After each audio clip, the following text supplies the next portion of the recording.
वक्फ bill पर बनी JPC की बैठक के दौरान कल हाई वोल्टेज ड्रामा हुआ है और टीएमसी सांसद कल्याण बनर्जी और बीजेपी सांसद अभिजीत गंगोपाध्याय के बीच बहस के दौरान कल्याण बनर्जी ने सामने रखी कांच की बोतल उठाई और टेबल पर मार दी। हालांकि टूटी बोतल की कांच कल्याण बनर्जी के हाथ में ही चुभ गई, लेकिन कल्याण बनर्जी तब भी नहीं रुके। उन्होंने टूटी बोतल से भी जेपीसी के चेयरमैन जगदंबिका पाल की तरफ वो फेंक दी।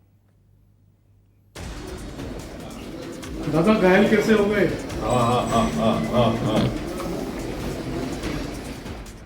वक्फ बोर्ड पर जेपीसी की छठी बैठक में टीएमसी और बीजेपी सांसद अभिजीत गंगोपाध्याय के बीच तीखी बहस हुई। टीएमसी सांसद कल्याण बनर्जी ने कांच की बोतल मेज पर दे मारी और खुद की उंगलियां ही चोटिल कर ली। घटना के बाद कुछ देर के लिए मीटिंग रोक दी गई। जेपीसी की बैठक में हंगामा हो गया। संसदीय समिति की बैठक में हाई वोल्टेज ड्रामा हो गया। बीजेपी सांसद निशिकांत दुबे ने टीएमसी सांसद कल्याण बनर्जी के निलंबन का प्रस्ताव रखा। वोटिंग में कल्याण बनर्जी के निलंबन का प्रस्ताव 9-8 से पास हो गया। कल्याण बनर्जी को एक दिन के लिए सस्पेंड कर दिया, यानी वो अगली बैठक में शामिल नहीं हो सकेंगे। 5 बार मैं विधानसभा और विधान परिषद में रहा हूँ।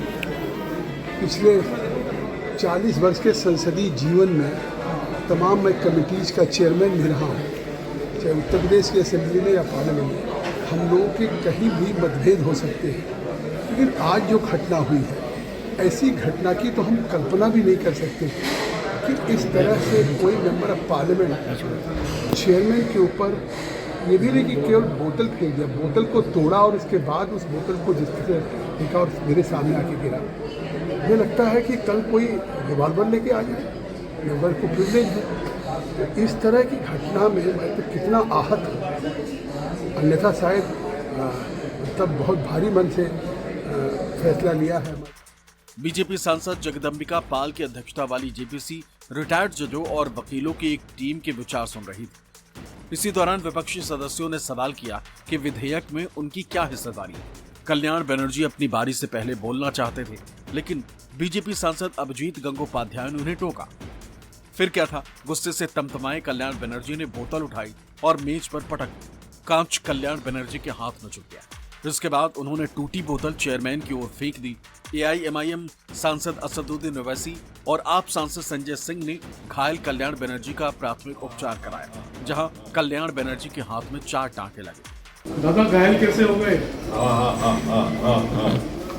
पार्लियामेंट का मामला है। हमने श्री ओम बिरला जी को फोन पे घटना के तत्काल बाद उनको अवगत करा दिया है और उनको मतलब क्योंकि इतनी बड़ी घटना थी, हमें हाउस को जेपीसी की मीटिंग पहली बार हमको एडजर्न करना पड़ा मजबूरी में, क्योंकि जिस तरीके से वहाँ घटना हो गई थी, जिस तरह से पूरी बोतल टूटी थी और सारी चीज़ें हो गई, सब लोग हतप्रभ रह गए थे। और सामने विटनेसेज, उड़ीसा के 2 विटनेसेज, 2 डेलीगेशंस आए थे, जिसमें फार्मर जज थे, सीनियर लॉयर्स थे, सारे लोग थे। अब उनके सामने भी क्या ये देश को क्या संदेश आज गया है? जेपीसी मीटिंग की अपनी एक गरिमा होती है और उसमें शामिल किसी भी सदस्य को या किसी भी विटनेस को कुछ भी बोलने का अधिकार नहीं होता है। तो मैं उसका सदस्य हूँ, इसलिए उस मीटिंग की प्रक्रिया के बारे में, उसकी प्रोसीडिंग्स के बारे में, उसमें होने वाली घटनाओं के बारे में कुछ भी नहीं बोलूँ। मैं जेपीसी के मेंबर के तौर पे मैं जेपीसी में हुई बातों का आपके सामने कैमरे पर या बाहर कहीं भी कोई जिक्र नहीं कर। वक्फ बिल पर जेपीसी की बैठक में हंगामे की ये पहली घटना नहीं। पिछले हफ्ते भी भारी हंगामा हुआ, जिसके बाद विपक्षी सांसदों ने वॉकआउट किया था। सूत्रों के मुताबिक विपक्षी सांसदों ने बीजेपी सांसदों पर आपत्तिजनक भाषा का इस्तेमाल का आरोप लगाया। विपक्षी सांसदों ने यह आरोप भी लगाया कि वक्फ बोर्ड पर जेपीसी के अध्यक्ष जगदंबिका पाल ने बीजेपी सांसदों के खिलाफ कोई कार्रवाई नहीं की। इसके उलट बीजेपी सांसद ने भी विपक्षी सांसदों पर अभद्र भाषा के इस्तेमाल का आरोप लगाया था। वक्फ संशोधन बिल 8 अगस्त को लोकसभा में पेश किया गया था और विपक्ष की आपत्ति के बीच इसे जेपीसी को सौंपा गया था। कमेटी को अगले संसद सत्र के पहले हफ्ते में अपनी रिपोर्ट लोकसभा को सौंपनी है। 22 अगस्त को 31 सदस्यीय जेपीसी की पहली बैठक हुई थी। इसमें कमेटी के अध्यक्ष जगदंबिका पाल ने कहा था कि बिल पर विचार करने के दौरान सभी 44 अमेंडमेंट्स पर चर्चा होगी। प्रशांत देव, दिल्ली, न्यूज़ 24।